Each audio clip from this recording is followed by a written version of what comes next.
নমস্কার বন্ধুরা, সকলকে স্বাগত জানাচ্ছি। আজকে আমি দারুণ সুস্বাদু পটল চিংড়ির রেসিপি শেয়ার করছি।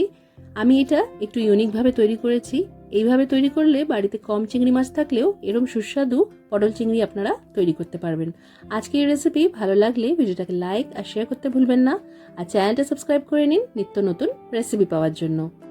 রান্নার জন্য এখানে প্রায় 350 গ্রামের মতন পটল ভালো করে জল দিয়ে ধুয়ে নিয়ে একটু খোসা এইভাবে বাদ দিয়ে কেটে নিয়েছি।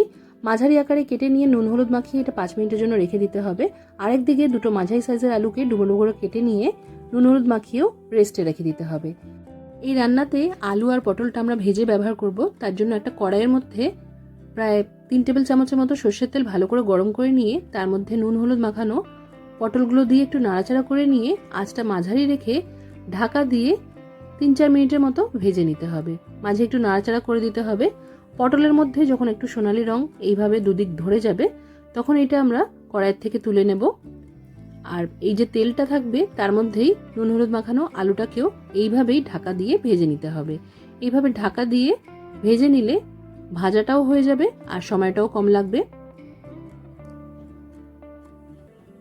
তো এখানে তেলের মধ্যে আলুগুলো দিয়ে একটু নাড়াচাড়া করে নিয়ে এটাও ঢাকা দিয়ে ভেজে নিচ্ছে। এখানে 3-4 মিনিট পর আলুগুলো সুন্দরভাবে ভাজা হয়ে গেছে। এগুলো কড়াই থেকে তুলে নিচ্ছি। এবার কড়াইয়ের তেলটা কমে গেছে, তাই এর মধ্যে আমি দিয়ে দিচ্ছি 1 টেবিল চামচের মতো ঘি। ঘিটাকে ভালো করে গলিয়ে নিয়ে তারপর এর মধ্যে একে একে মশলাপাতি দিতে হবে। তো আমি এর মধ্যে প্রথমেই দিয়ে দিয়েছি 2টো তেজপাতা, আদা কাঁচা লঙ্কা বাটা দেবো, তাই এর মধ্যে 1/2 চা চামচের মতো নুন দিয়ে দিলাম, এতে করে আদা বাটাটা ছিটে গায়ে আসবে না। তারপর টমেটো পেস্ট দিয়েছি, এখানে 2টো মাঝারি সাইজের টমেটো পেস্ট আছে। বেসিক মশলা একে একে দিয়ে দিতে হবে। প্রথমে দিয়ে দিয়েছি 1 চা চামচ হলুদের গুঁড়ো, 1/2 চা চামচ কাশ্মীরি লঙ্কার গুঁড়ো দিয়েছি, 1 চা চামচ দিয়ে দিয়েছি জিরের গুঁড়ো আর 1/2 চা চামচ দিয়ে দিয়েছি ধনের গুঁড়ো। এই রান্নায় আমি যেহেতু আদার সাথে কাঁচা লঙ্কা বেটে নিয়েছিলাম তাই আলাদা করে আর লঙ্কার গুঁড়ো দিইনি। কালারের জন্য কাশ্মীরি লঙ্কার গুঁড়ো ব্যবহার করেছি। সব মশলা খুব ভালো করে কষিয়ে নিতে হবে। 1 থেকে 2 মিনিটের মতো মশলাটাকে কষিয়ে নিতে হবে। আর এই সময় এর মধ্যে দিয়ে দিতে হবে 1/4 চা চামচের মতো গরম মশলার গুঁড়ো আর সামান্য একটু চিনি। চিংড়ি মাছ দিয়ে যে কোনো রান্না করলে একটু চিনি দিলে স্বাদটা বেশি ভালো লাগে। তো এইভাবে আমাদের মশলাটা সুন্দরভাবে কষানো হয়ে গেছে। এবার এর মধ্যে অল্প একটু চিংড়ি মাছ ছিল, সেটাকে আমি মিক্সার জারের মধ্যে বেটে নিয়েছি। সেই চিংড়ি মাছ বাটাটা দিয়ে দিলাম।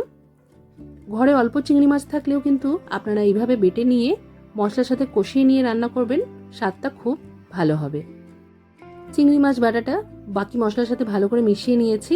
এবার ভেজে রাখা আলু আর পটলটা দিয়ে এটাকেও খুব ভালো করে আমাদের মিশিয়ে নিতে হবে।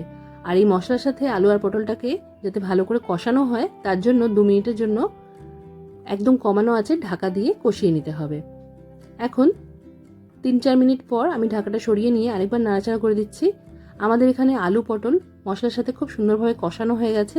এবার এর মধ্যে দিয়ে দেবো আমরা উষ্ণ জল। এখানে একটা কফি মাগের 1 কাপ ভর্তি ভর্তি আমি উষ্ণ জল দিয়েছি। এতে করে আলু আর পটলটা গ্রেভির মধ্যে খুব ভালোভাবে সেদ্ধ হবে।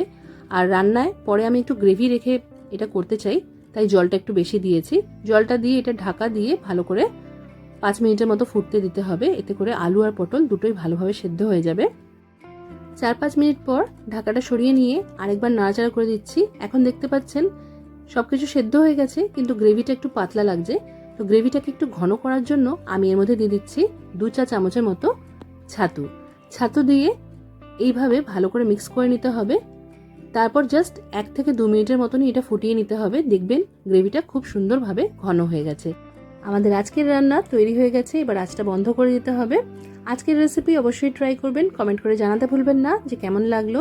আজকের মতো এখানেই শেষ করলাম। সবাই খুব ভালো থাকবেন আর সবাইকে খুব ভালো রাখবেন। ধন্যবাদ।